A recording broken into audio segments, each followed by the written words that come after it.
आप सब, हमारे देश में वर्ण व्यवस्था ब्राह्मणों ने बनाई। उसका सारा लाभ ब्राह्मण पहले भी लिए और आज भी ले रहे हैं। और अच्छी सीट है, मंदिर में पूजा वही करेंगे। देखिए कैसे, धर्म के चादर ओढ़े, धर्म के चादर ओढ़े भय फैलावे भारी, पुजारी माल काटे मंदिर में। धर्म के चादर ओढ़े भय फैलावे भारी, पुजारी माल काटे मंदिर में। धर्म के चादर ओढ़े भय फैलावे भारी, पुजारी माल काटे मंदिर में। मंदिर बनवे साफ करे जे, ऊ कई सकै न पूजा, ऊ कई सकै न पूजा भैया, ऊ कई सकै न पूजा, ऊ कई सकै न पूजा भैया, ऊ कई सकै न पूजा। गंवार बैठे तिलक लगाए, काल लाल खरबूजा, काल लाल खरबूजा भैया, काल लाल खरबूजा, काल लाल खरबूजा भैया, काल लाल खरबूजा। पकड़े पाँव दौड़ के पढ़े लिखे अधिकारी, पुजारी माल काटे मंदिर में। पकड़े पाँव दौड़ के पढ़े लिखे अधिकारी, पुजारी माल काटे मंदिर में। पकड़े पाँव दौड़ के पढ़े लिखे अधिकारी, पुजारी माल काटे मंदिर में। ध्यान दें आप सब, बहुजन समाज के 85% के लोग चाहे इतने बड़े विद्वान हो जाएं, ना वो मंदिर में पुजारी हो सकते हैं, ना कथा वाचक बन सकते हैं। क्यों? ब्राह्मणों ने एग्रीमेंट करा लिया है। कहना है, ज्ञानी अधिवक्ता परवक्ता चाहे बनो कलेक्टर, चाहे बनो कलेक्टर भैया, चाहे बनो कलेक्टर, चाहे बनो कलेक्टर भैया, चाहे बनो कलेक्टर।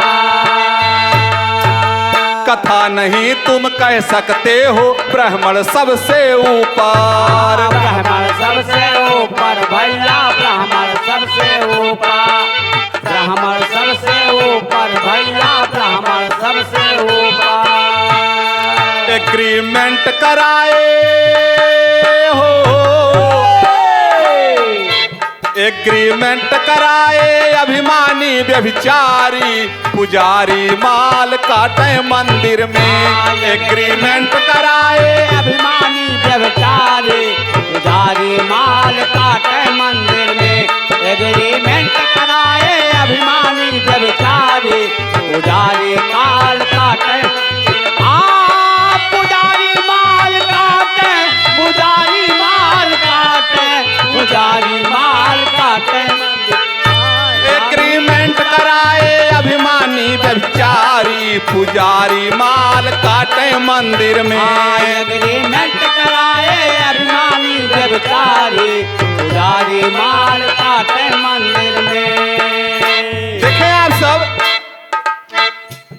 85% बहुजन समाज का व्यक्ति चाहे वो पीएचडी संस्कृत से क्यों न किया हो, लेकिन ऐसा विधान बना है ये लोग कि वो कथा नहीं कह सकता।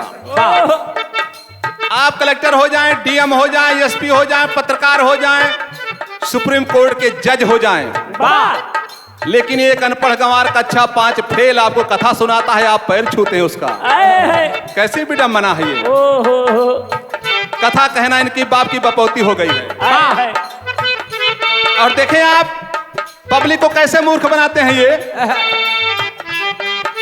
गरह दशा सब कह बतलावे, अपन हाल न जाने, गरह दशा सब कह बतलावे, अपन हाल न जाने, गरह दशा सब कह बतलावे, अपन हाल न जाने। और विशेष बात, शादी का विचार करते हैं और देखते होंगे आप, दूसरे की शादी मान लो गलत विचार देते हैं ये।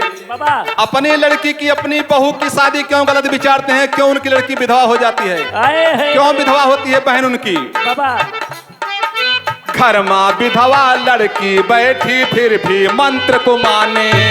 फिर भी मंत्र को माने भैया, फिर भी मंत्र को माने, फिर भी मंत्र को माने भैया, फिर भी मंत्र को माने। प्राण प्रतिष्ठा कई के हो,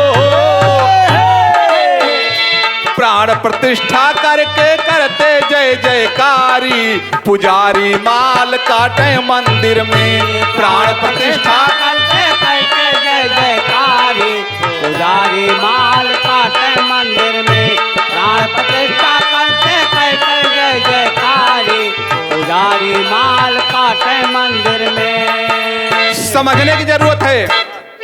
पत्थर की मूर्त कलाकार बनाता है, पेंटर रंग भर देता है, और बहुजन समाज के लोग सब साफ सफाई करते हैं। और जब आखिरी मौका आता है तो पंडित जी उसमें प्राण पिन्हाते हैं।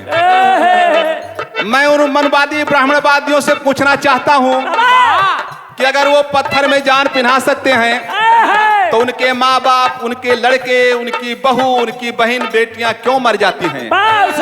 उनमें जान क्यों नहीं पिन्हा देते? जिंदा कैले प्राण प्रतिष्ठा करके करते जय जयकारी, पुजारी माल काटे मंदिर में। प्राण प्रतिष्ठा करते करते जय जयकारी, पुजारी माल काटे मंदिर में।